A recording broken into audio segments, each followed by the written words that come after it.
All right, apparently the stream is live. So if that is the case, do me a favor, go in the chat and tell me that you can see me and hear me just fine, because I'm insecure and I need some reassurance that things are going to be okay. We got Cambridge, we got London, we got Athens, we got Rome, we got Vancouver, we've got all these things. Somebody tell me in the I can see and hear you. That is a good sign as far as I know. Iowa, never heard of it. I have no idea where that is. My friend Michael is on this call. And by the way, you can't see them, but his paintings, two of his paintings, are right here just off camera. But okay, so I'm going to give it a minute or two. I know we have other people coming in and we have a lot to cover, and I got some housekeeping that I'm going to start out with. And then I'm going to show you just a couple very quickly books of my own. And then we're going to get into building a trade book. Disneyland Paris here, Dan. All right. So we've got, again, by the way, you folks in London, I'm headed your way in May. I will be in London from May 10th through the 17th. We're doing a photo walk and meetup on the 12th, which is a Sunday.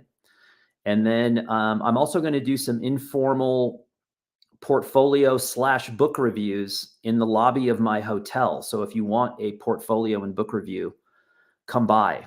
I promise I will not be mean. And then we're going to hit Photo London for a day, which starts on the 16th of May. And then if you're in Spain, I'll be there. If you're in the Netherlands, I will also be there a little bit later in the month. So if you want to come by and hang out, I would love to meet you and hang out. You can like touch my shoulder and realize that I'm real, that it's actually, I am not an AI bot as of yet. And let's face it, if you were going to make an AI bot, would it be me? No. And Norway's checking in. Okay, Valencia. So a couple of things. Let's get started. We got a lot to cover. I've got a housekeeping tasks. Before I start, there are at least 2 Blurb people behind the scenes here. We have Jackie and we have Noel. And potentially we have a third person who works in our customer service department. We're not sure if he's available, but he might be there as well. The only reason that we're able to do these programs, it's not just me. I have the easy part. I can get up and ramble all day long, but we have to have somebody who puts this together and markets it and basically is, in essence, the superstructure behind the scenes. So everybody say thank you to Jackie and Noel for putting this on and getting me here as well. Wow, Kolkata, India is checking in. That is absolutely fantastic. I've always wanted to go to India. But I'm saving it for when I have, like, I don't know, 6 months. So we have some housekeeping. Tell the audience who you are and what your role is. Let's start there. My name's Dan Milnor. I've been at Blurb forever. I'm Blurb's creative. Technically, my title is still creative evangelist, but I've been starting to use creative ambassador just because I got bored with the other one. And my role, in essence, is a liaison between Blurb and the professional creative community. That's photography, illustration, design, art, a lot of educational outreach. I was at Society of Photographic Education last week in St. Louis. It's an event I love to attend with all the photo educators and faculty and students from around the country. I do a lot of different things, a little bit of writing, a little bit of filmmaking. Some of you might know me from my YouTube channel, which is now kind of on Walkabout. For all you Australians out there, you might get that. It's on Walkabout. And this class is about trade books. So I'm going to start sharing my screen and we're going to start getting into this. So hang on one sec. Do entire screen and share. Okay. So hopefully you can see my screen. I can no longer see myself, which is perfectly acceptable. And I'm going to go here into the chat in a minute to make sure everybody can see and hear me. What is a trade book? So Blurb historically has been known as a company that makes photo books. And in fact, we do make photo books. So if I go back here to the homepage, this is the Blurb homepage, fancy little laptop, all this cool stuff that you can learn about here. But if I go over to the products tab and I hit the products tab, you scroll down a little bit and you realize, oh, Blurb actually makes quite a bit more than photo books. They also make something called a trade book and something called a magazine. Now, I'm not going to talk about magazine today. I'm not going to talk about photo books. We're going to focus on trade books. Trade books to me arguably is my favorite of all the Blurb offerings. And not to get too in the weeds here, but a trade book is a global standardized size, 5x8, 6x9, and 8x10. The reason these books are standardized in size is if you think about your local brick and mortar bookstore, wherever you are, typically when you go into a bookstore like that, most of the books fit a certain size and feel. And that's because if a bookstore is taking in books from hundreds of different publishers from hundreds of different countries around the world, they have to standardize the sizes so that the books actually fit on the shelves. So typically 5x8, 6x9, 8x10 are very, very common sizes. And that's why they're called a trade book. So if books go into our distribution network, they go, let's say they go through the Ingram process, they're looking for books that are of the same size, shape, and flavor, if you get what I mean. So trade books initially, when they came out into the Blurb system, this goes way back to, I'm guessing, 2008-9 timeframe, maybe 10, 12, I don't know. I could be off by a year or two. I didn't originally see this format as a format that would work well for photography. It really wasn't designed as an illustrated book object. However, the second I saw them, I was like, wow, these work really well for illustrated books, photography included, and they are a fraction the cost of a photo book. I think personally, let me go here, and I'm going to go back to the screen here so I can at least see myself a teeny bit. Trade books to me are, I probably make 10 trade books for every photo book that I make. I use trade books for my experiments. I do a lot of testing. I use trade books. They're awesome. And for those of you out there, and I know there's at least one person out there who's saying, I don't believe you, man. You work for Blurb. You're just telling us you make trade books, but you don't make trade books. Trade book project of mine.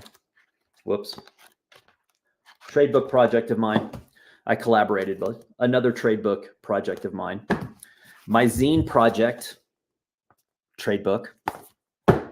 And just to give you an example of other trade books I like, this is one of my all-time favorite Blurb books that was done by a designer, photographer, writer, amazing creative guy out of Sydney named Lorenzo Princi. That's P-R-I-N-C-I. And Lorenzo does a magazine with Blurb called Caffeine and Concrete. And this is a trade book that he made, and he makes artwork with typography. This book is gorgeous. And this is a trade book with a hardcover. So I love this format. It's something well worth investigating. So this workshop is about 90 minutes long. I want you to be active in the chat. And as I can see here, Brooklyn girl, Linda, I know you from YouTube. You're here. Everybody go into the chat. If you have any questions, concerns, Noelle and Jackie are behind the scenes, and they're going to be feeding these questions to me from time to time. Let me go up here to the private chat and see here. So if you have any questions, and I'm going to stop periodically and I'm going to call you out because I want you to be active in this call and not just watching me design a trade book. So we've established that a trade book is not a photo book. A trade book is a global standardized size. And let me just say this too, because there's always a lot of confusion here. A trade book is not better than a photo book. A photo book is not better than a trade book. They are simply different offerings. The papers are different. The materials are different. They look and feel different. They will work for different purposes in different ways. And if you are serious about bookmaking, and I'm assuming that you are because you're on an hour and a half long trade book workshop, this requires a bit of effort on your part to do a little bit of testing and experimentation.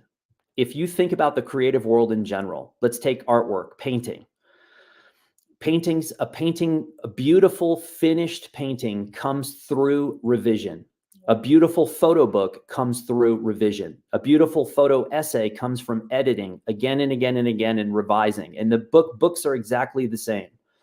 So when we get into the Blurb BookWright software and we start talking about building a trade book, this is not something that you hit a single button and magic happens. Bookmaking, like photography or painting or writing or anything else, it takes work, it takes effort. If you've never used the Blurb software before, it's called BookWright. It's free. You download it, install it, and you can start making books. any piece of software. The Blurb software is not nearly as complicated as something like Photoshop, right? And I'm guessing that a few of you out there use Photoshop or Adobe Lightroom or whatever program you're talking about. The Blurb software is not nearly as complicated. However, it is still going to require test drives. You don't sit down in front of a new piece of software and magically know that every single button and how it works. I'm going to walk you through the software today, so it'll give you a good leg up on the situation, but it requires practice. You know, it's just, there's no two ways about it. So just going to stop real quick and warm up here with a question, just to get you in the flow of asking Uncle Dano questions. Can trade books be used as field guides? Are they more advantageous in this case? Yes. And that is from Bemerta. So yes, I use trade books for my field guides, and a field guide would, in essence, would be a book that I would take with me in my camera bag. And when someone stops me and says, hey, you're a photographer, what are you doing here? You know, should I let you stay here or not? You can say, you pull out your little field guide and you're like, this is who I am and this is what I do. And I do this all the time, because I often get stopped by people saying, what are you doing? Who are you? What are you doing here? And I just pull this guide out and say, look, I'm working on this project. Here it is. The response to that is typically amazing, because people will look and they'll be like, no way, you did this? This is like a real book. And then they're totally, you got them. They're totally into your situation. All right, so let's get over to the software and let's start this little software shindig. So hang on a second. Let me make sure I didn't, yes, we did that. Yes, you downloaded it. There are, via email, you should have received the same images that I'm going to be using to build the book. You don't have to build the book in real time as we go along. It's totally fine to just watch what I'm doing and then go back and use whatever images you feel like using. So don't feel like you're pressured into doing that. Okay, so I'm going to go over here and I'm going to hit my little BookWright tab that's down in my menu button here. And I'm assuming that you guys have all done the same thing. And I'm going to hit this. And all right, let me hide this back here just so it's a little bit cleaner screen. When you open Blurb BookWright, you're going to be faced with this original pop-up screen. And as you can see here on the left, this is what's highlighted is my books. And these are some of the books that I have made recently. And there's one thing I want you to look at here first, which is right here. This says Kathleen Test. Now, Kathleen was a student of mine in a workshop I taught in Albania.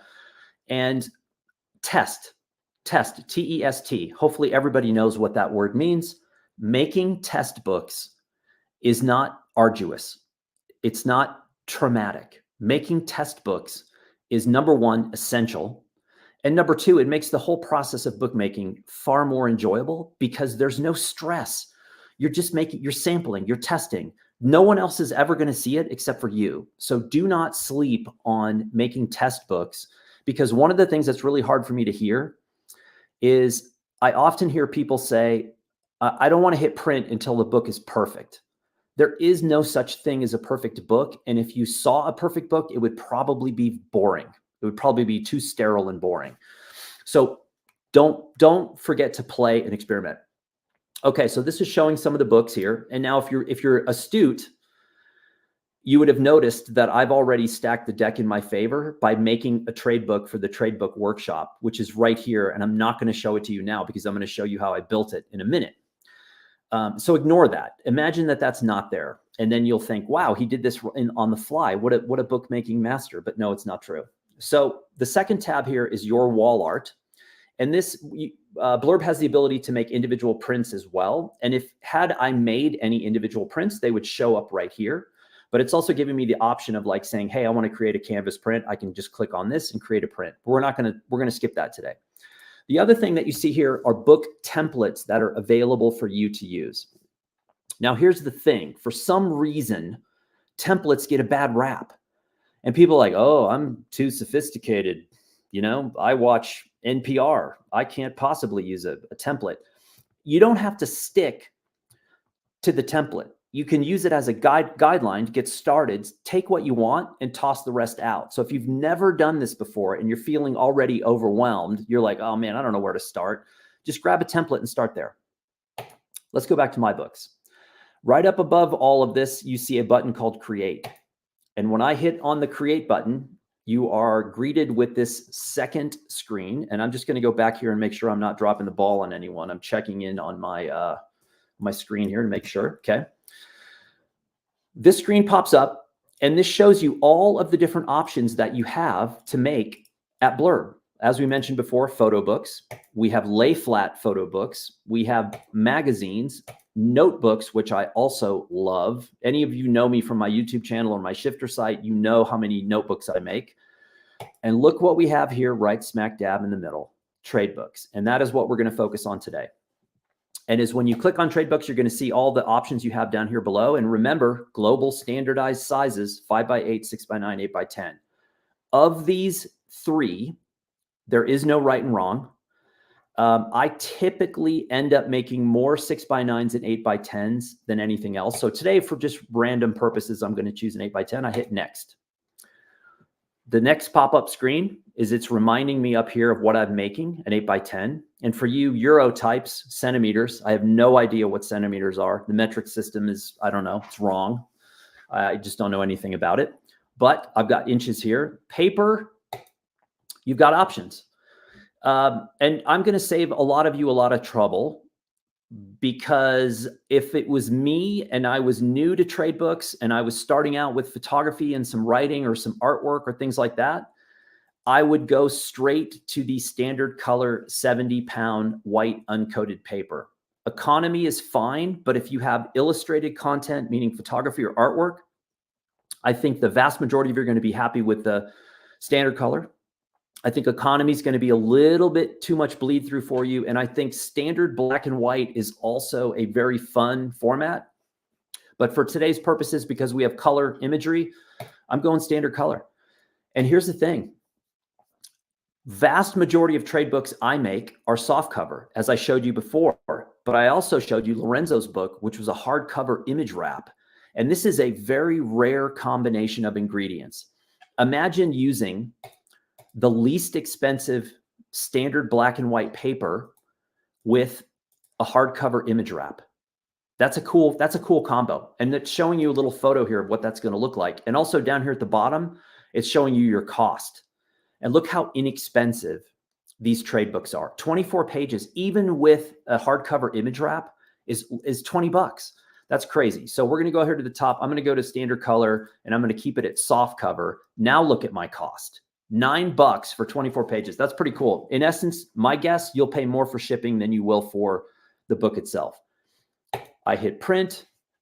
I'm going to label this test 2, and I'm going to save it to the desktop only because when this is over, yes, you guessed it, I'm going to toss it.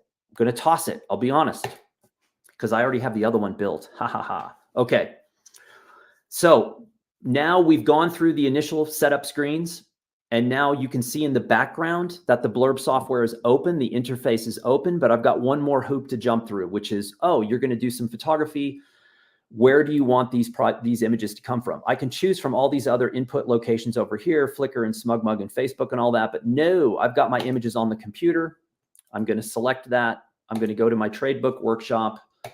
Now, I kind of accidentally the other day put in way too many images in here, but I don't care. I'm going to put them in anyway.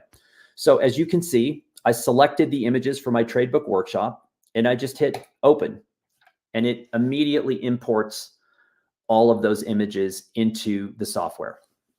The final pop-up screen before we can finally interface with the software itself is you have the option for the Blurb software to place and fill the book by itself. You can literally hit this one button and it will do that. You can hit save me time and bingo, it will do the entire book. But you and I, we're a little bit more refined. We're a little bit more sophisticated. And I'm going to say, no, I'm going to place them myself. So let me just jump back here real quick to this and make sure that I'm not leaving anyone out. Okay, good. I think we're okay for now. Going to keep into the software. All right. So now we are officially face to face with the Blurb software. You can see that I have all these images across the top. And if I scroll to the right, you can see everything that I've imported. One of my suggestions to you is that if you are someone who has, maybe you have a little difficulty editing your work, right? So if you go out and you shoot 1,000 images in the morning and you say to me, okay, I shot 1,000 images and I edited down to 500, do not import 500 images. When it comes to bookmaking, we all live in a world where attention is at an all-time premium. Trying to get someone's attention is extremely difficult. You do not want to make a book with 500 images.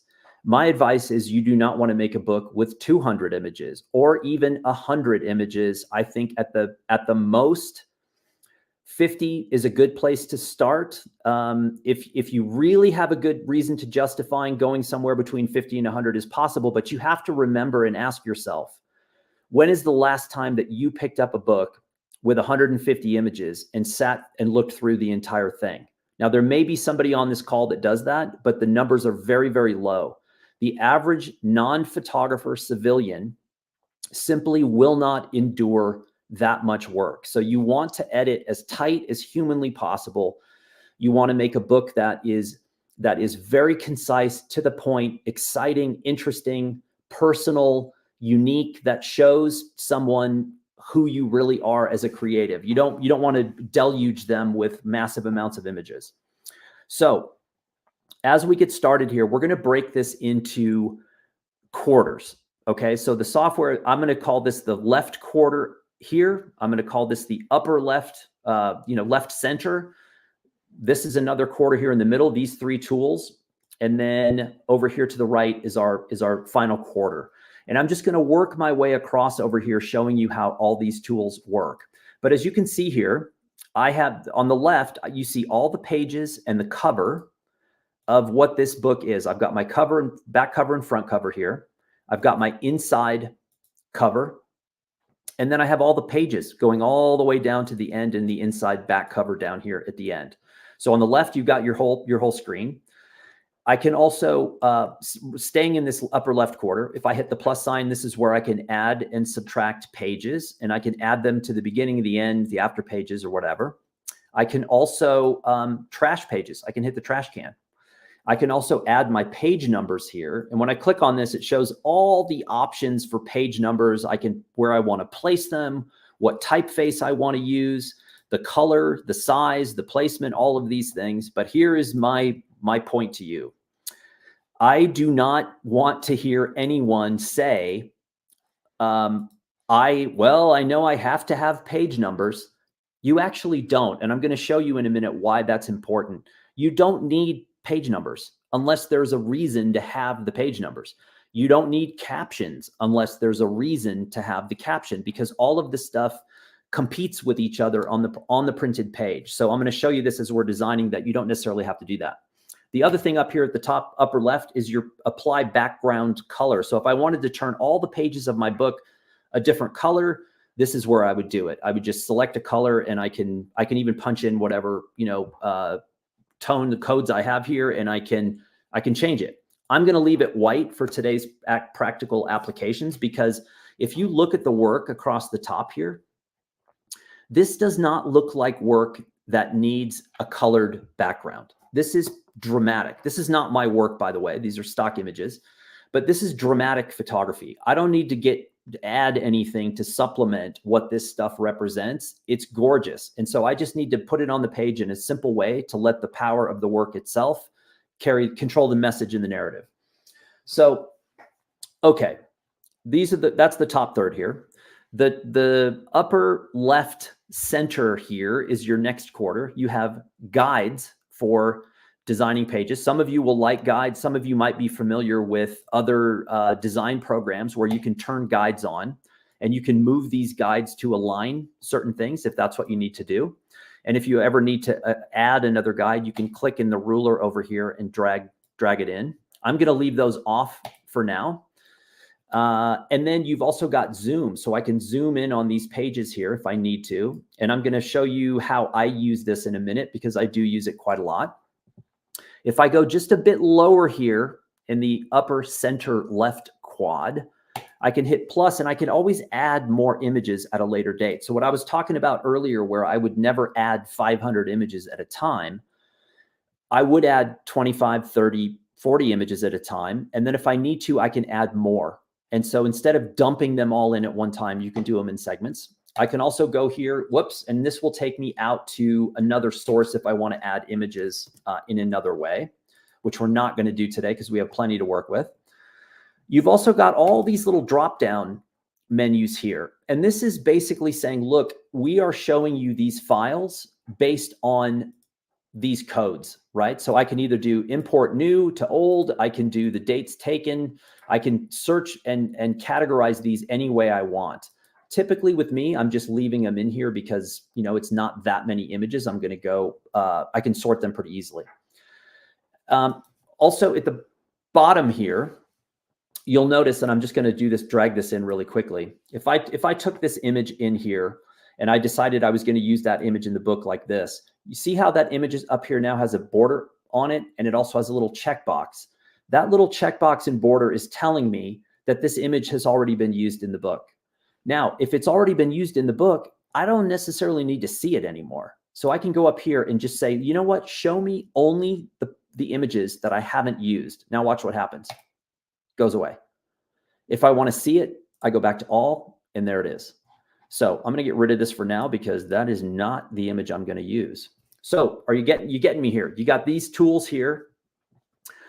Underneath in the same quad, this is a very important quarter here, by the way. You're going to be in and out of this quarter all the time. You will see tools here, shape tools. If I need to design a shape, I can use those. This is where I place my photo tool. So I can, if I click on this and I go down here and I drag and drop, I've now got an image container that I can put an image in like this. Okay. I've also got my place text button. So if I do this and I click inside of it, I can now do my text in there. And that's where both of those things are right there for you. Place photo, place text. You're going to be using those quite a lot. And you've also got, okay, so that's this quarter right here. Undo shapes, and shapes, don't sleep on the shape tool. Even for those of you who are like, I'm a book savant, I would never use a shape tool. Well, let me show you something that's pretty interesting. Let's say that you wanted a triangle for whatever reason. This is kind of cool. I'm not saying you do a whole book of shapes. What I'm telling you is not to do a whole book of shapes, but this is not bad as a little accent. So like imagine if you had this down here and then you decided to do this image as a whole page. And then let's say that you put a text box over here and you said, oh, I'm going to do this amazing text box and I'm going to do this. And then you had like this nice little funky offset page here, or maybe you aligned it down here. All I'm saying is that the shape tool is not something that you should completely dismiss. It has features and functions that might work for you. Okay, hang on. Let me get rid of this stuff. And I'm going to go back here and just check and see that I am not completely dropping the ball on anyone. How's everybody doing? Pop into the chat and tell me how you're doing. Let's see here. Oh, it's been active. There's lots of good stuff happening in the chat. And all right, I answered someone's question. That's a good sign. Okay, I'm going to keep going. All right, so let's get up here to the cover. I know what some of you are thinking. Dan, start designing already. Well, okay, I will, but I want to go over one more thing before I get to the design. This little section right here in the middle at the top is very important. As you can see now, I'm on the photo tab. It shows me all the photos I have available to design my book, but I also have a layouts tab. Now the layouts tab, for those of you who are new to bookmaking, this is probably going to be one of your best friends. This shows me all of the pre-existing templates that Blurb has made that I can use without having to design them myself. And over here under this drop-down menu, it says all layouts, and I can see all these different things. And I can also, my cover layouts, I can do, all the different things are here. But what I'm going to do is I'm going to go back to photos and we're going to start designing a little bit. So this is front cover, as it says right here, back cover right here. I'm also got this page highlighted over here saying, okay, this is my cover and back cover. Now, here's one of the issues I see all the time is the cover and the back cover kind of terrify people because they're like, oh my God, what am I supposed to do? It's the cover and the back cover. This is going to make or break the entire book. And then you sit here and you're like frozen. And then you find a reason not to design the book and do the rest of it. So if the cover and the back cover is traumatic to you, forget about it. Come back and do it at the end, which I do all the time. Most of the time, I will have a basic idea for a cover in my head, and I do it. I mock it up and I get it out of the way, and I forget about it until the rest of the book is done. And then I go back to the cover and I redesign it, I refine it, I make it better. Now, I'm going to do you guys a major favor here. Okay, so here I am. I'm looking at my cover, and I know what somebody out there is thinking. I know it because I just came back from Antarctica. These are not my images, but I saw this happen a million times. And I had a friend, my expedition ship to Antarctica, a friend of mine works on the ship. And he said to me on day one, before we left Ushuaia, he said, if I see more than one penguin photo, you are going to feel my wrath. Like, I don't want to see 50 penguin photos, one maximum. So I know what some of you are thinking. You're like, okay, Dan, you're going to start designing your cover. I'm going to go to place photo. I'm going to drag this over here like this. And I'm going to drag in my penguin photo, right? So there's my penguin photo. And if I go up here to the upper right, there is a button you're going to use all the time. It's my second favorite button in the software, which is called preview. And when I hit preview, it just cleans up the screen and shows me what I have. And I can also zoom in and like check and make sure that my image is not spilling off, or if I have the right crop or whatever. I can zoom in and out, but I'm just going to look at this page. It cleans it up. Now, you might be looking at this and thinking, wow, Dan, that's like the greatest cover I've ever seen. Those penguins are so darn cute. You know what? What is that? Here's the thing. What happens when someone comes into your house and looks across the room and sees another book with a penguin on the cover, right? They start thinking it's all sweet and sappy and penguins. And yes, everybody loves penguins. Having just been there, they are really cool. And they're so nice. And they're not afraid of you at all. They have no land-based predator. So they walk right up to you. You basically have to get out of their way. It's kind of funny. They're like little men in suits.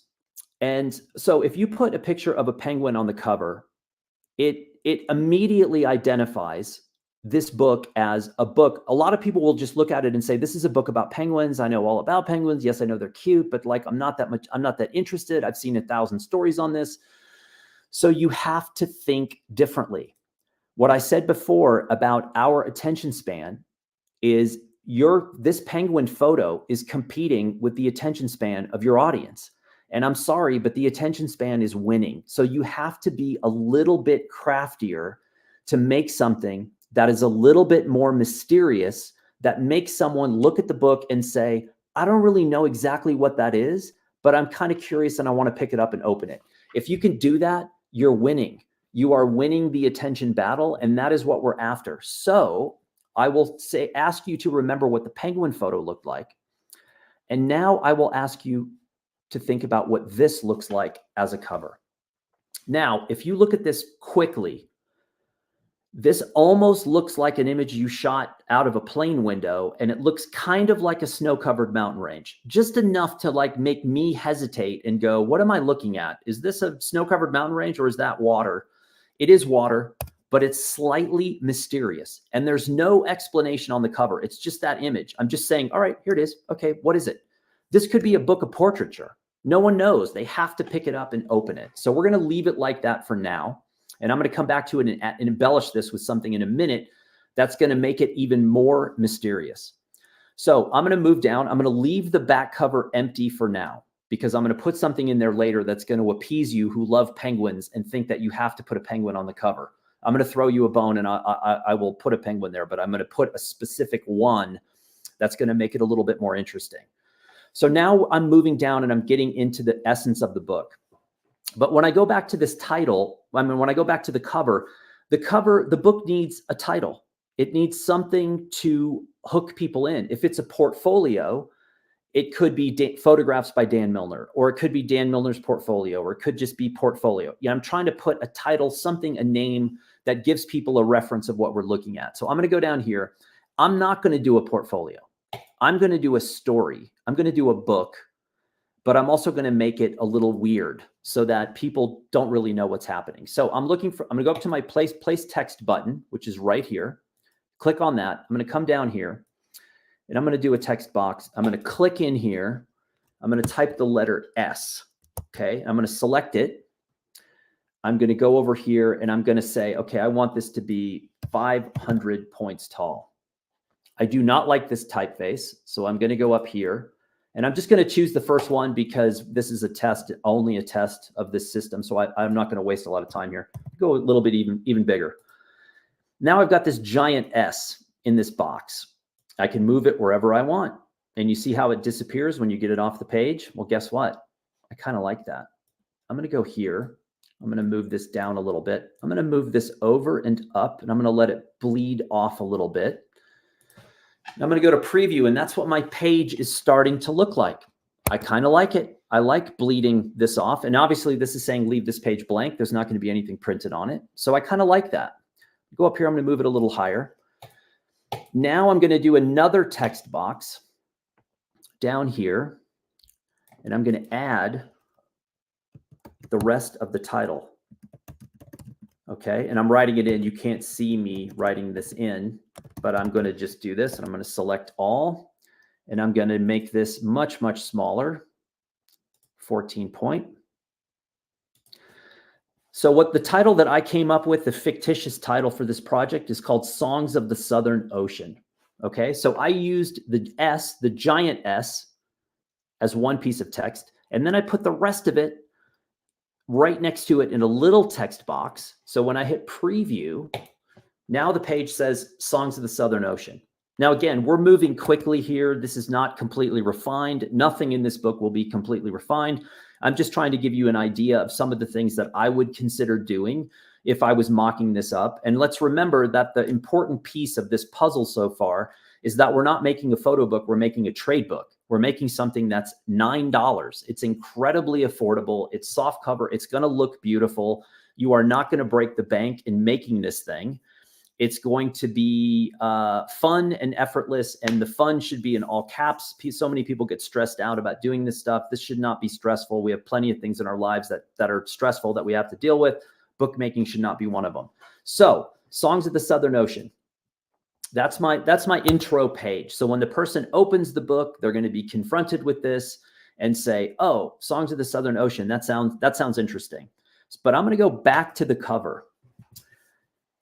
And now I could put Songs of the Southern Ocean on here, but I'm not gonna. I'm going to make people a little bit more, I'm going to make them work harder. It's going to be a little bit more mystery. I'm going to do text box. I'm going to click on it. Songs of the Southern Ocean. Sotso.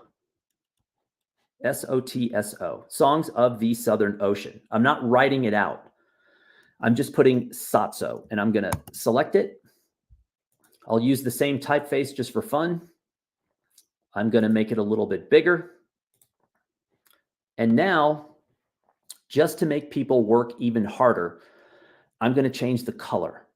So right now it's black. And if I move it, let's say that I moved it into a place here where it was easily legible, and you'd say, "Oh, it's a book called Sotso. What does that mean?" Again, I'm winning if I can get you to wonder what that means. But what I'm going to do is go one step further. I'm going to select all this, and I'm going to change the color to white. And now Sotso is going to blend in. Now, I could put it here, right? And it's legible, easy to see. But nope, I don't want legible and easy to see, believe it or not. I want you to work a little bit harder. I'm going to put it here where you can still see it.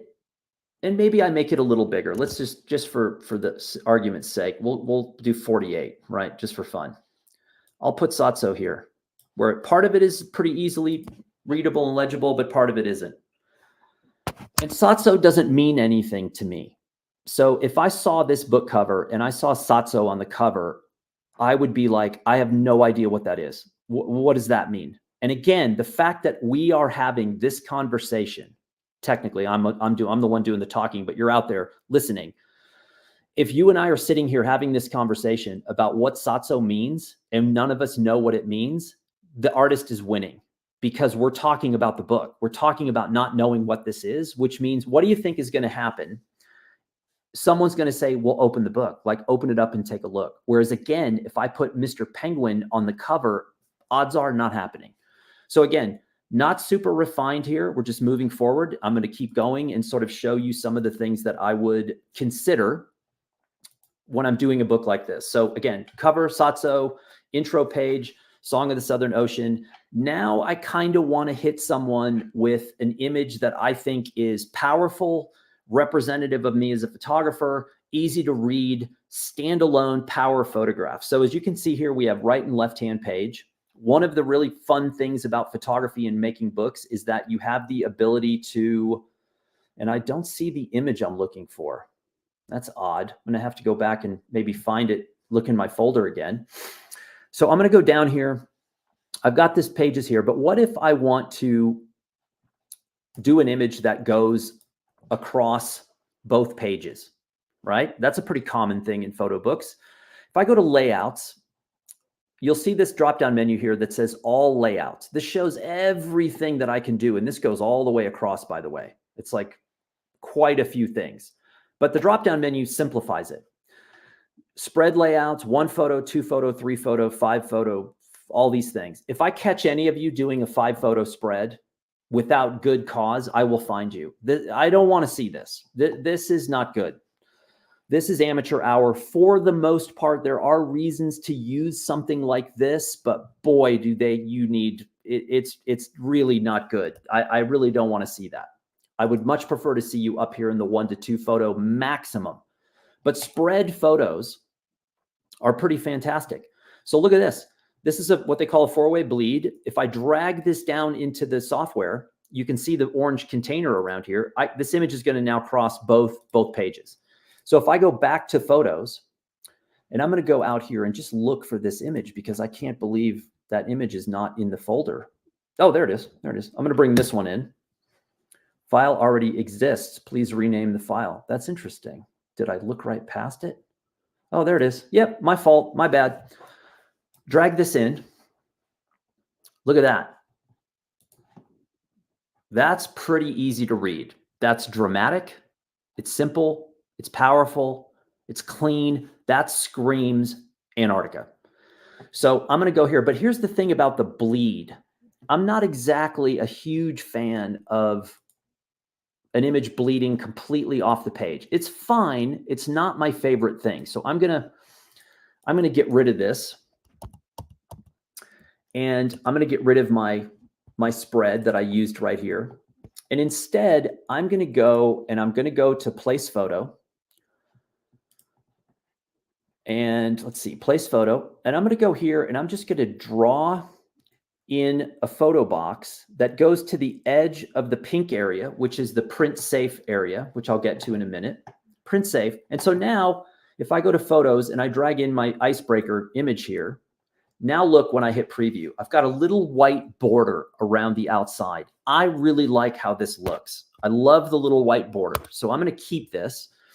And if I go to layouts, this is the bleed layout I used originally, right? That I dragged in and said, I'm not really thrilled with the full bleed. So I want this little border. Now look at what's happening over here. It shows this same page. It shows in miniature form and it says, do you want to save this layout? And I say, yes. When I click on yes, it says, well, do you want to save the left page, the right page, or as a spread? And I'm like, I want to save this whole spread. So I'm going to go here and I'm going to say spread with border and hit save layout. Now, this little drop-down menu says, oh, hey, you saved your layout. There it is. So if I want to use it again, I go to the next page in the set. All I got to do is drag it down, go back to photos, and I can do the same thing.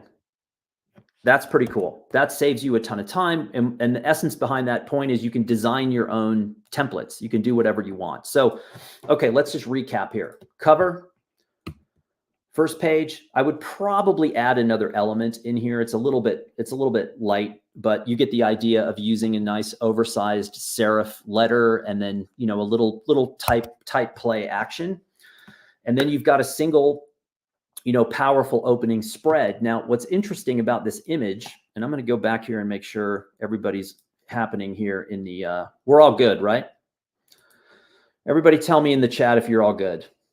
Everything's going. You can still hear me. I'm not talking to myself. The team is still involved. Everything's good. Somebody say something in the comments. Okay. And we're going to get to the questions in a minute. I promise. Okay. A little less than an hour left. Okay, perfect. All right. Cool. All good, Dan. Thank you. So we're going back here. Look at this image. Look at the lower right third of this image. It's dark. It's nice. It's dark. You know what it screams out for? It screams out for a little text. Just a little text. Create a text box. Click inside of it. Select it. Too big. Going to do 9 point. I'm going to change the typeface because I don't want that big, real fat face. I'm going to try, oh, I don't know. Let's go to Futura. Let's go here. All right. And then I'm going to do a little bit more writing and put it in here. And now I've got a little white typeface and I've got that in a nice little spot. Maybe I move it here. Again, not super refined at the moment, just trying to give you some ideas. Whoops. Now we've got a little place for that text. That looks to me, that's a pretty nice little place to add in a little text. The white text is a little bit reflective of the ice on the left-hand side. This is dead center down the middle of the gutter. So I know I'm going to lose. This little pink area says, okay, you're going to lose a little bit of this information in the gutter. The person's going to have to open the book pretty wide, but I don't care because this image is so easy to read that it's simple. It looks pretty fantastic as is standalone. Yes, I'll lose a little bit in the gutter, but I don't care. It's still an easy enough read, an image to do this. If this was a picture of a person and their face was important, sure, I wouldn't put their face in the middle of the gutter. I would, you know, stagger it a little bit. So, okay, let's keep going. So we're getting a pretty good little cadence here. But as the book starts, you've got your cover, your mysterious cover. They open the page and they go, oh, now I know what Satso is, Songs of the Southern Ocean. And then boom, you hit them with a powerful image to start it off like, oh, wow, this photographer actually knows what they're doing. The one thing that is missing so far is the human element. So right now we've just got ice and water and we don't even have any animals in this yet. So the human element is missing. And we also have a little bit of a missing element about who the heck is making this book, this project. So I'm gonna fabricate in my mind who I think is making this project. And I'm gonna go down here to place photo. I'm gonna go down here again. And I'm gonna drag in this person here. Now I don't know who this person is, but I'm assuming this is the one who's making this project. Like they hired a film crew to film them. And so this is her out on the cliff face making some pics. Now, look, one of the things I want to mention here, there's a tool that is a bit hidden in the Blurb software, but I think it's a very strategic, helpful, interesting tool that actually uses a bit of artificial intelligence, believe it or not. If I click on this image, anytime you click, whether it's a text box or a photo box, if you click inside that box, it brings up a little menu, a little menu here of what you can do with these images. So buttons like fit to frame, fill to frame. You can add a shape. You can change the size. You can transform it. You can flip it, add a border, change the border color. You can zoom in and out. Right all the way at the bottom, very innocently, down here is something called Auto Image Adjust. If I click on that, it looks at the image and it says, okay, I understand that this is how you saw the image, but the software kind of sees it like this. Now, you don't have to use this, but it is an interesting tool to let you know if you're prepping your files in a way that might lend itself towards the print process. Because here's the reality.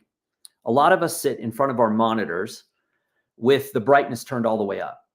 And oftentimes people don't calibrate their monitors. If you don't calibrate your monitor, you're in trouble. You're in trouble with me. Calibrating your monitor is simple, it's easy, and it's critical for bookmaking because you want to know what you're looking at. And the human eye is an amazing machine. The human eye will adapt. I saw one time at a workshop, someone came in and sat down next to me, and they plugged in their monitor and turned it on. And I looked over at it, and I swear it was at least 40 points cyan. Now, I thought this was a special technique, and the guy on the other side thought it was a special technique. And we looked at each other, and we looked at the person with the monitor and said, oh, you must be doing some sort of special technique. And the person said, what are you talking about? And I said, well, your monitor is 40 points cyan. And they go, no, it's not. They had been staring at that 40-point cyan monitor long enough where the human eye says, oh, you think you're looking at middle gray. I can adapt, and I can tell you that what you're looking at is middle gray. So that's what happens if you don't calibrate your monitor. So calibrating your monitor is a very important thing. The auto image adjust button is always fun because it makes you realize this is kind of what the software sees this image. So I'm going to leave this for now, but I'm also going to flip this so that the person is now shooting into the center of the page and not away. And I'm also going to go up and I'm going to show you the effects of this again. If I hit inside the image and I go down here, let it grind for a second, and it will say, come on. See, it just opened it up. And typically what you will see, the result of this, is it will open the image up a little bit. Because again, if you're sitting in front of a monitor with the brightness turned all the way up, typically the biggest mistake that will happen is the books will print dark because you have the monitor, the brightness all the way up, and the software just can't, the printer can't push that much light through an image. So typically when I hit this and I hit this, you'll see it just opens the shadows just a little bit. So I'm going to leave that. Let's go back to this page. So this is my person. I kind of think, okay, this person is the one who's making this work. So I'm going to select this page, and I'm going to go up to background cover, and I'm going to hit black, and I'm just going to turn that one page black. Now, you've got a little bit of black in the image over here. So you could say, okay, well, there's a little tie-in here. Then I'm going to go to the text box, and I'm going to go back over this same thing, the same black area. That's the same size as this photo. And I'm going to write in here something along the lines of, I was finally alone, and I'm misspelling all this. I was finally alone, and just like Shackleton, only with a puffy jacket, a digital camera, and a what else? And a cell phone, connection. Again, all misspelled. Now I'm going to do this. I'm going to select it. I'm going to go back to this typeface that I used before, and I'm going to just start making this big. Just start making it big. Let's go here. Maybe that's too big. And I'm going to put quotations around this as if the person is maybe like talking to themselves. And so, and I'm going to select this. Of course, I told you I misspelled half these words because I was going fast. Digital camera and a Dell phone. Okay, maybe not a cell phone. And cell phone connection, not with a G. Go here, close enough. You get the point. So now I'm doing, and I'm going to make this into italics. And I'm going to keep it. I could center it. I don't like the way it looks centered. I could do it right justified. No, maybe. I'm going to leave it just left justified. And I'm going to have to make this slightly smaller. So I'm going to go to, let's say 60. So it fits. Let me go back up here and get this so it's not, I don't need 3 L's last time I checked. Again, and Shackleton is misspelled. But what I'm doing here is I am, number one, adding a human element. And number two, I'm adding something with type that is easy to read, fast to read, dramatic, and it just kind of like hits you in the face right off the bat. Now, you could conceivably, if I can move these pages around always after the fact, which I'll show you how to do in a minute.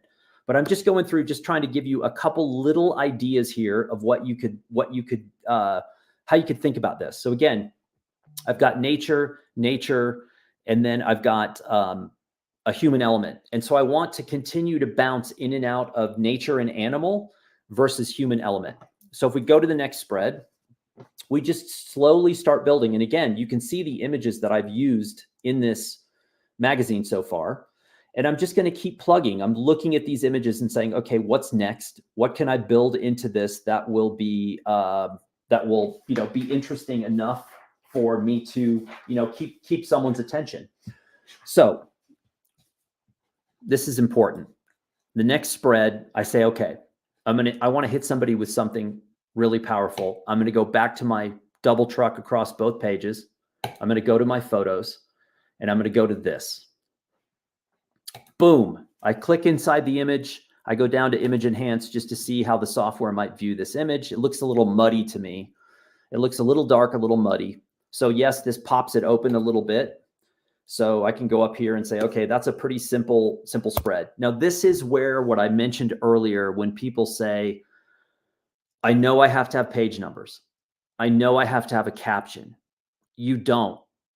Depending on what you're doing, whether you're making a portfolio, you certainly don't need captions in a portfolio. If you're making a book that has a narrative, sure, you might have some information that you want to share. Page numbers, not necessarily, because let me show you what happens. Let's say, oh, I got to have a caption. Got to have a caption. You go here, go in here. All right, I'm going to make this smaller. I'm going to go to Futura. I'm going to make this black. And I'm going to make this 9 point. And then I'm going to go here just to fill this box a little bit with text. So let me show you what happens here. I'll make it a little bigger just so it's easier to see. And now you have a caption here. So I'm going to make this slightly there. Now, when I hit preview, I would say half of the eyes in the audience went right here. When in actuality, what's important, and if you moved it up here, let's say you moved it up to make it even more obvious that you had a caption on the page, right? I would never put the caption there, but I'm just doing it for testing purposes. Look at where your eye goes.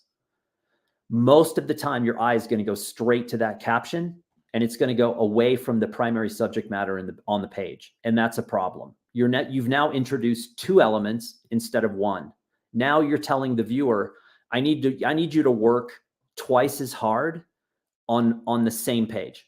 So now they have to battle between reading a caption and looking at the image. And let me tell you, based on all the studies that have been done in the museums in Europe, they will spend 80% of their time on the caption and 20% on the image. So it actually is a deterrent. It's a detraction at times from getting people to actually look at your work. So, whoops, get rid of that.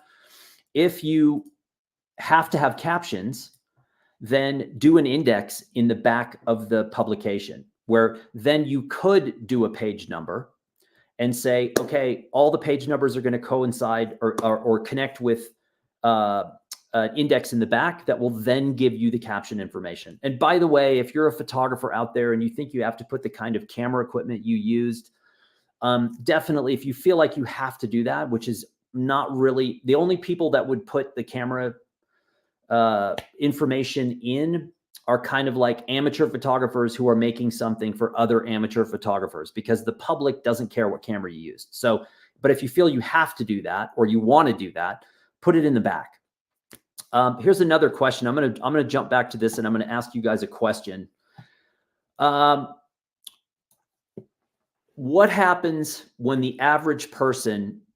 What happens when I hand a book to the average person and say, will you look at my book? What do you think happens physically when they open your book? So just somebody give me an idea here. So I hand it to you, you do something with the book to begin looking at it. what is it that they do? This is going to surprise some of you.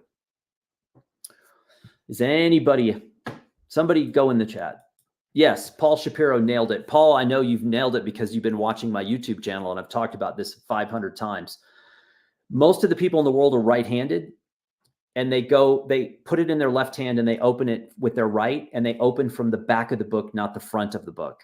So when it comes to designing the book, that is a very important thing, what happens in these last few pages. If this is a portfolio and you need somebody who's going to give you a job to see it, and you put your contact information up here on the first page, Dan Milnor, master photographer, the greatest person to ever touch a camera in the history of the world. If I put that in the front of the book and they open it from the back, chances are they'll never see it. So you often have to think, well, maybe I need my contact information in the front and the back because most people are going to open these books from the back. Isn't that weird? My father used to read magazines from the back, and it always just like baffled my mind. I thought he was a one-off, and apparently he's not. So you don't necessarily need a caption on these pages. If an image is strong, get out of the way and let the image work for itself. Now, here's for those of you who've not been to Antarctica. One of the interesting things about being there is you can take an image like this and you can send it into a whale database where, based on the patterns on the whale tail, they will tell you what specific whale this is. And I think, I'm not sure about this, if you photograph a whale that hasn't been added to the database, I think you can pay to name it. If someone can correct me on that if I'm wrong. But anyway, if you want to know the history of the whale and the specific whale you're talking about, you can send it in. Kind of cool. Kind of cool. All right, so we are going to move forward a little bit. I'm going to go down here, and I'm going to satisfy all of you who say that, oh, well, geez, you know, Milnor, this is all about the penguin. It's all about the penguin. So I'm going to go down here and I'm going to do this. I'm going to drag the penguin in. Now this bird's kind of looking off in this direction, which means it's a good image to put on the left-hand page. I'm going to hit the auto image enhance just for fun and let it do its work. It's going to pop it open a little bit, maybe. I'm on Starlink, by the way. I live in the wilds of New Mexico, so it's not like I'm getting blazing internet speed. Okay. And now if we go back here to the top and we start at the top and we go, there's our cover and there's our title page. And then we got a little intro with a power image. And then we've got a human element with like, oh, this person is out there saying, oh, I'm just like Shackleton, except a puffy jacket, a digital camera, and a cell phone connection. Okay, we're getting a little human element. Maybe this is the person telling the story. And then we hit them again with another powerful, simple image. And now we need to get into the narrative. Is there a story here? So I've got another strong image, and I go over here to this page and I say, okay, I'm going to go to layouts and I'm going to go to text, and I'm going to, let's see here. What do I got? I'm going to just choose this one. And now I've got a place to add some text. So I'm going to go in here and I'm going to fill this with text. So I've got a little thing here, and I'm going to do the same here. I'm going to fill that in just to give you a feel for what this would look like, where you've got, you know, these columns are a little wide for my taste. They're a little long for my taste. I would conceivably come in here, make them a little shorter. I might narrow these up a little bit, but again, this is not a highly refined book we are putting together today. I'm just doing this to give us a little, you know, a little look here. Whoops. You'll also notice that right here, there is if I zoom in, there is a little warning sign, a little orange triangle. And when I click on that orange triangle, I get this message that says, okay, there's a problem. You have text overflow. And if I go back out of this, you'll see how the text goes way below the box. That little triangle is there because it's warning me, hey, your text you can't see all the text that's in this container. It's overflowing. So for the testing purposes, I can just say, you know what? Every time I've done that, ignore it. I understand. I'll go back and fix it later. I'm just trying to get a basic look here for what a page like this would look like. Now, again, this was a template that I pulled right out of the Blurb ecosystem here, right? So I've got a template, but there's nothing stopping me from saying, you know what? I'm going to go back to what I did in the front.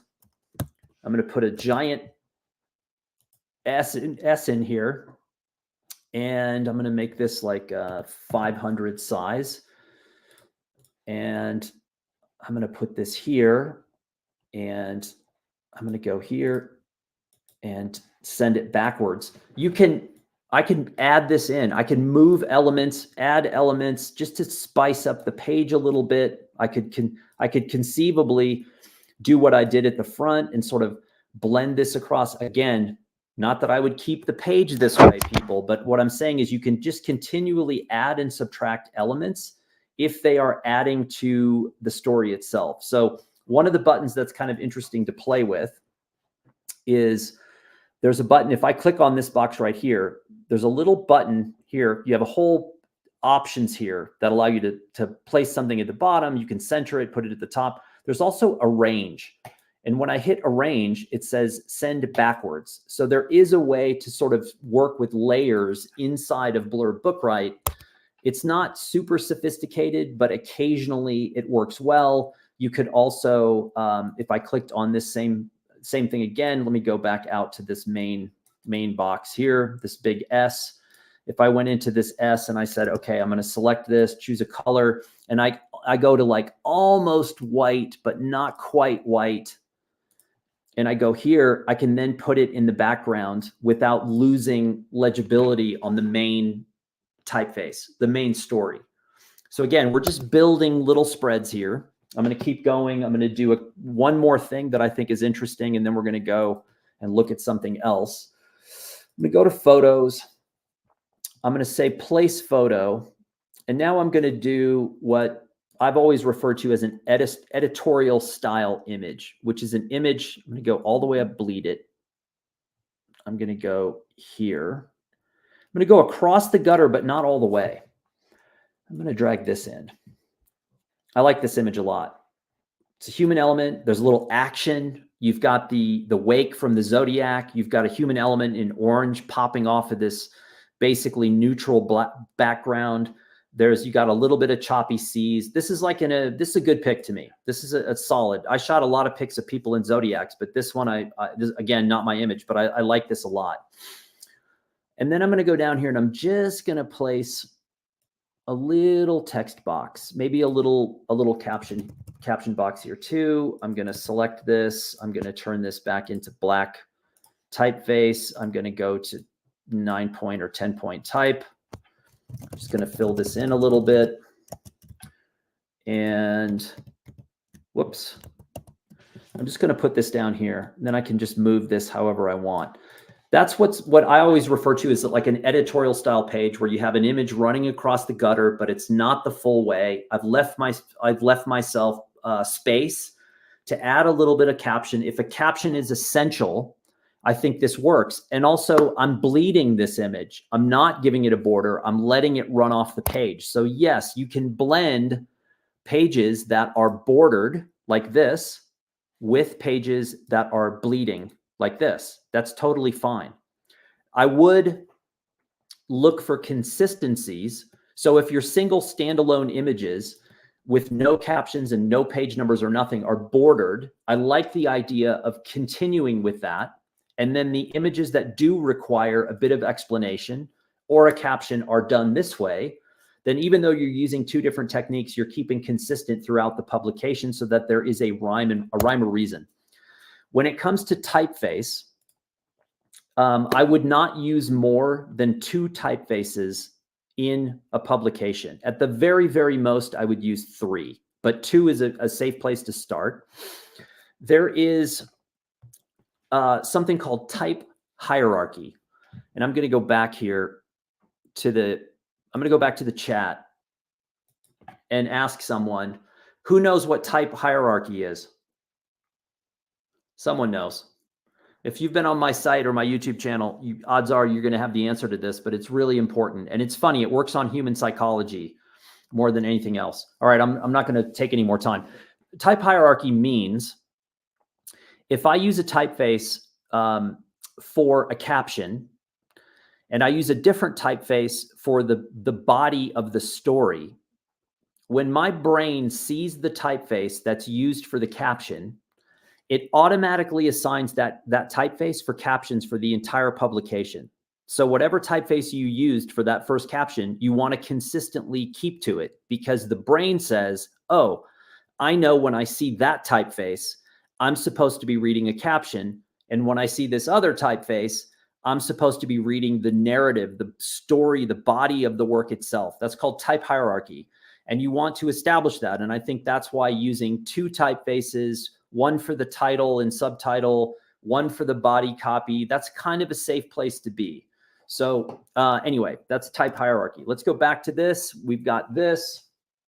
And then once more, I'm going to go out to layouts here. I'm going to go to my layouts. I'm going to drag this down in here. And I'm just going to choose another image that I think is very powerful, like a standalone. Who doesn't love the ice, right? Hit this, check the auto image adjust and see how this flies, see how it works. It pops in and adjusts a little bit. Yeah, look at that. That looks good. You don't need to say anything. That's the Antarctic ice. And for those of you who haven't been there, before I went, one of my friends who's been there like 30 times said to me, you don't understand what's going to happen to you. He said, yeah, the penguins are cool. The whales are cool. All that stuff's cool. But the ice will literally change your life. And I have to say, he was right. It definitely, there's kind of life before and life after. So I'm not going to finish this whole book. I'm going to pop out and show you another book that I kind of did finish, but it looks very, very similar to what we just produced. I think we basically covered a lot of the tools in here. You can also add a text file if you had a RTF file. So if you're working in, let's say that you're working in Microsoft Word, when you're done writing in Microsoft Word, you can export that file as an RTF, a rich text file, and the Blurb software can import RTF files, and then you can use that type in your story here. You can copy and paste it, kind of thing. And we've covered the photo things. There is one button here that we haven't covered that is my all-time favorite button in the Blurb software. Yes, I have favorite buttons.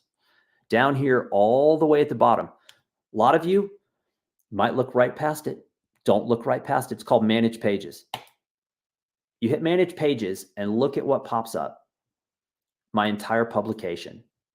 My entire thing. Let's imagine this is all filled in. So let me do one thing. Let me go back to project. I'm going to close this. Well, I'm going to hit save. And then I'm going to close this.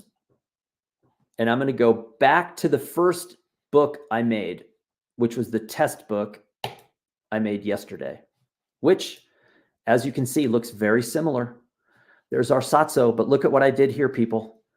Okay, for those of you who said, Dan, I love penguins. They're really cute. I feel like I have to put it on the cover. And I said, don't put it on the cover. If you put it on the cover, I will find you. I did something for you. But what I didn't do was choose an image like this where you could see the entire penguin. I chose something more abstract so that no matter what side of this book someone sees, they don't know exactly what it is. And that's what I'm after. I want that mystery. I want somebody to go, what the heck is Satso? Is that some Norwegian word for water? I don't know. I need to open this book and find out. And if they happen to see it from the back, they're going to see this abstract pattern. And yes, the people who know people who know the full range of penguin might identify this immediately, but other people might not. So this is the book that I made before. As you can see, very similar to what we did. I've got this, and then I was alone like Shackleton, the same spreads. I'm going to go back down here, Manage Pages. There is my entire publication, and I can actually zoom out and make this a little bigger, which is kind of cool. This is invaluable for anyone who is a bookmaker that wants to continually mess with sequence, editing sequence. Now, as you can see here, bold image to start with. Human element, animal, human element, animal, human element. I'm bouncing and balancing between humans and non-humans. I have and let's say, for example, like I was like, oh, this penguin thing is too good. I need to move it. I can grab underneath. When I highlight this page, this little box pops up, and now I can drag and drop and re-edit the sequence of my book. Sequencing is the lost art form. Everyone talks about shooting. They talk about editing. They talk about printing. But oftentimes the sequence of a book is as important as any other feature. And we got about 15 minutes left, which is great. I'm going to do about another 5 minutes, and then we're going to take some questions. But sequencing, do not sleep on sequencing. It can make or break your entire thing. I would not start with these penguins because, again, you get somebody into the book and they go, oh man, it's a penguin book, as opposed to this, which I find a very dramatic photograph. But if I need to tweak things and move things around, I can. If you want to start with the human element, start with the human element. And you can drag and drop here. This to me is an absolutely invaluable tool. Back to the project. Let's just run through this thing and have a look-see. So we got our cover and front cover. I'm going to zoom this a little bit. We got our Songs of the Southern Ocean. Again, this page is a little bit light for me. I would be adding other elements here, maybe a background, something faded into the background that gives it a little bit more texture, a little bit more detail, a little bit more drama. But I do love the oversized typeface combined with the small typeface.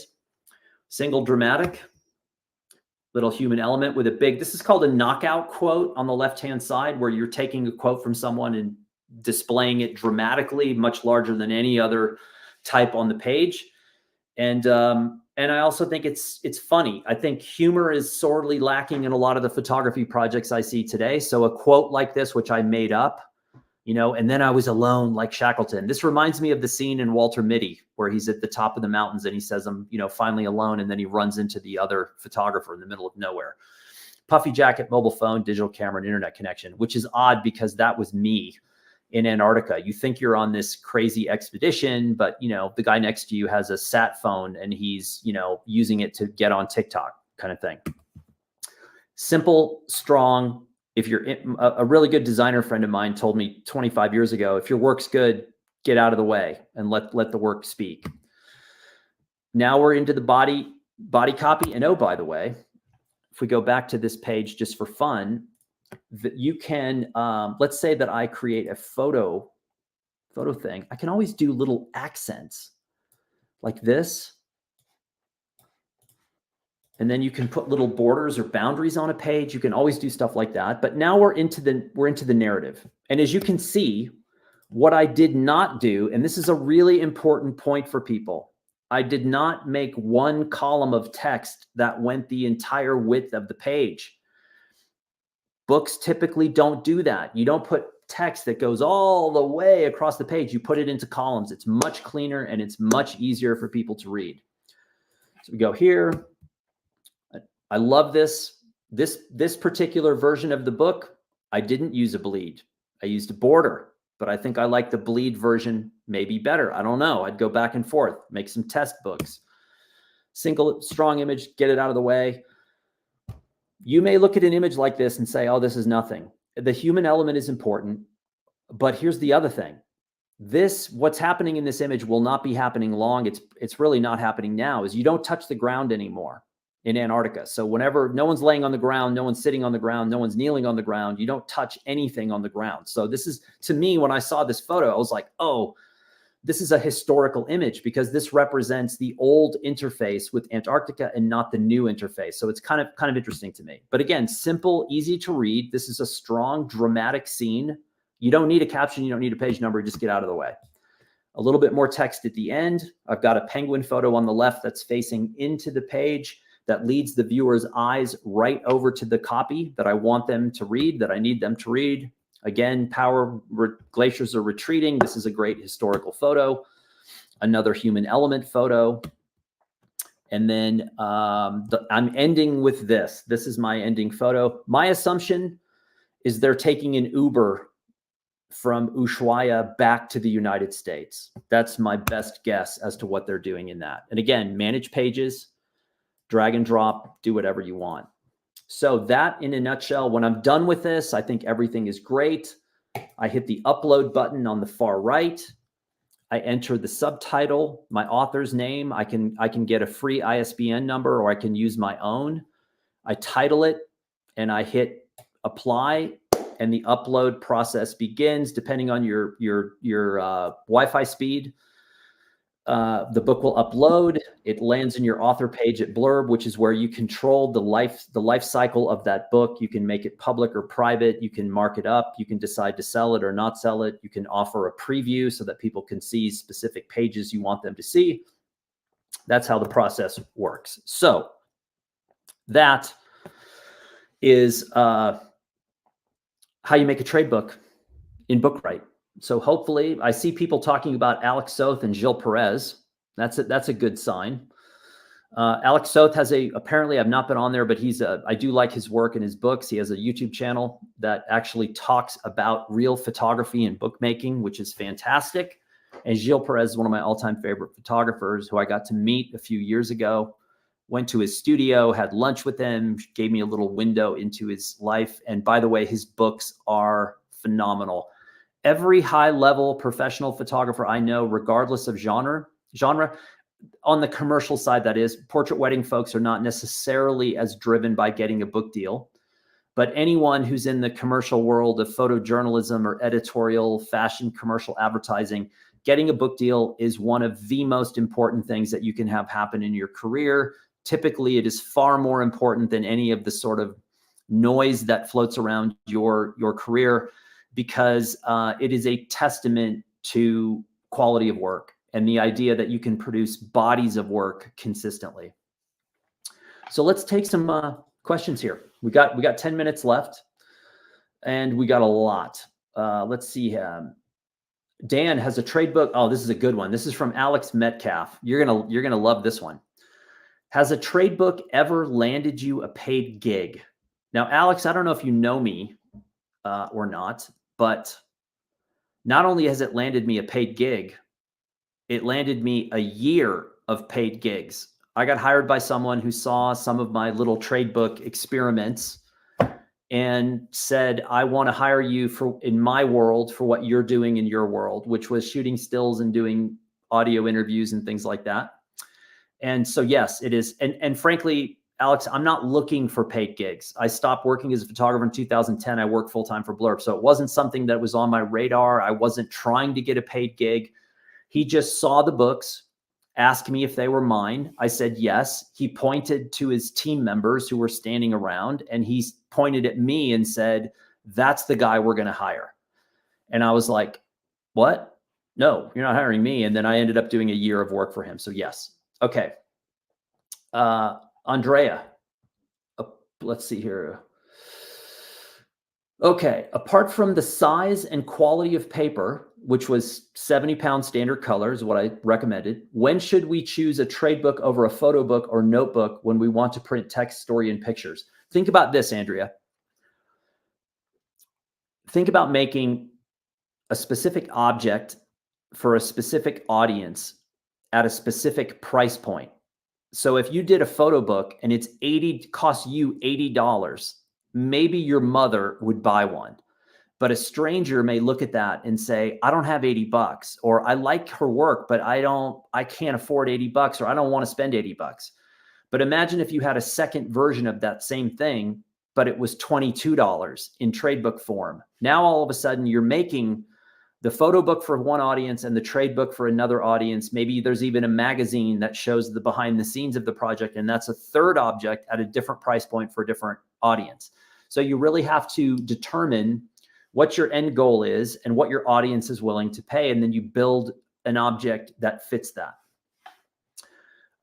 Let's see here. Carr, that's an interesting name. Carr, how about a degree dissertation with photos? Not exactly sure what that means. I went to public school, so don't set the bar high with me. Dissertation, I got a 50-50 chance that I understand what that word means. But how about a degree dissertation with photos? I think I know what you're talking about. Yes, trade book would be great for that. I love trade book for anything that you want to, that's less formal, even if the subject matter is formal, the trade book itself is not. It is not a precious object. I walked into somebody's studio the other day, one of the single best art collections I've ever seen in my life, 3,000 pieces, guy who lives here in town. And he had a stack of Blurb books on his table. And those are like, they were big, 11 by 13 hardcover, archival paper. Those are kind of like, I don't want to accidentally spill my coffee on these. Whereas if he had handed me a trade book and said, hey, this is kind of what I do, you're like, oh, this is nothing. This is great. I can interface with it. So I think a dissertation with photos for degree would be a perfect use for trade book. Okay, let's see here. Mary says, I want to create a surface pattern portfolio. Is a trade book the better option? Ooh, that's a good, I'm not exactly sure what a surface pattern portfolio is, but here's the interesting thing. I think a photo book might actually work pretty well for that, because a photo book's a little it's bigger. The paper quality is a little bit, you can get archival, beautiful, fine art paper, but this surface pattern thing makes me wonder, like, I would love to know what the process is behind that.